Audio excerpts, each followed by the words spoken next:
After blaming Russia, his own men, China, India, Iran, and practically every government in the world, Zelensky has set his eyes on people. He has realized that it's the people who are responsible for his country's sorry state. And he wasn't even referring to Ukrainians. We will tell you all about it. But before that, if you're a fan of non-corporate funded free news and analysis, you've landed on the right YouTube channel. Okay, let's begin. In a recent interview with Politico, Ukrainian President Volodymyr Zelensky highlighted the pervasive nature of Russian influence within the United States political system and its broader impact on the global information sphere. President Zelensky's remarks came in response to observations from Republican lawmakers Mike Turner of Ohio and Mike McCall of Texas. These legislators have voiced concerns over the infiltration of quote-unquote pro-Russian propaganda among members of Congress, specifically pointing to challenges in securing a $60 billion aid package for Kiev. According to Zelensky, Russia has adeptly distorted the global information field, leveraging its lobbies not only within the US but also across the European Union, Britain, Latin America, and Africa.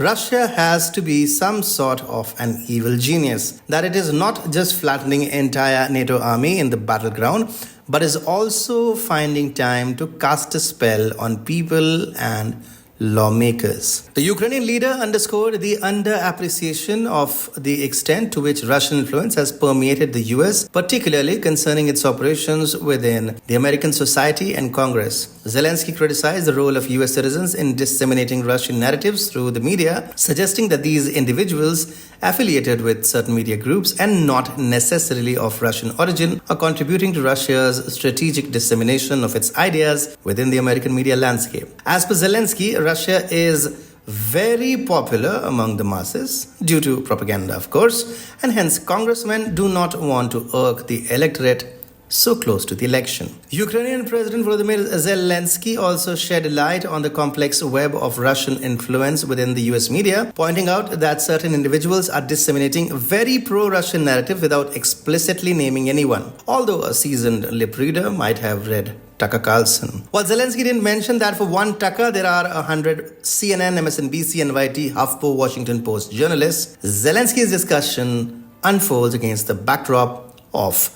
heightened tensions following Russia's military activities in Ukraine in 2022, which precipitated a significant crackdown on Russian media by Western governments. Labeling these outlets as state-controlled, the West imposed restrictions on several Russian TV stations and media organizations, including the popular RT, limiting their operations in the US and other Western nations. In a significant move, RT, known for achieving over 1 billion views on YouTube, faced a ban on this platform and others managed by the US tech conglomerate Meta, such as Facebook and Instagram, in early 2022.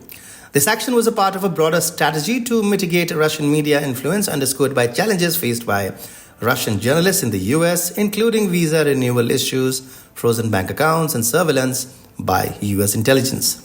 The US Department's Center for Global Engagement, through James Rubin, its special envoy and coordinator, openly expressed intentions to curtail Russian media's global reach. In response, Russia's Deputy Foreign Minister Sergei Ryabkov criticized these measures as contradictory to Washington's proclaimed dedication to human rights, highlighting a significant disconnect between its self-image as a bastion of freedom and its actions that seemingly encroach on media liberties. The audacity of Zelensky to insinuate that despite the absence of Russian media in the West, the people got brainwashed is not only preposterous, but also a direct insult to the intelligence of the American people.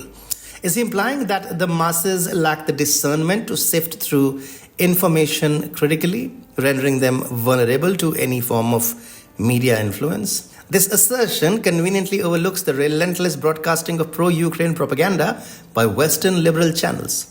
After enduring 2 years of conflict, it's clear that people have formed their own opinions, recognizing the truth behind the facade. In today's interconnected world, the idea of stifling the flow of information is laughable. Voices of independence and truth, such as TFIGlobal, find their way to the surface. Mr. Zelensky, having dismissed key figures in his administration, ought to embark on a profound journey of introspection, Perhaps in doing so, he might confront the reality that the fault does not lie with the American populace, but rather within his own misguided perceptions.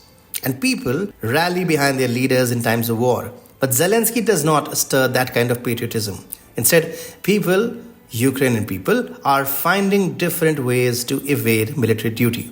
Here is a report that explains why Ukrainians are marrying like there's no tomorrow.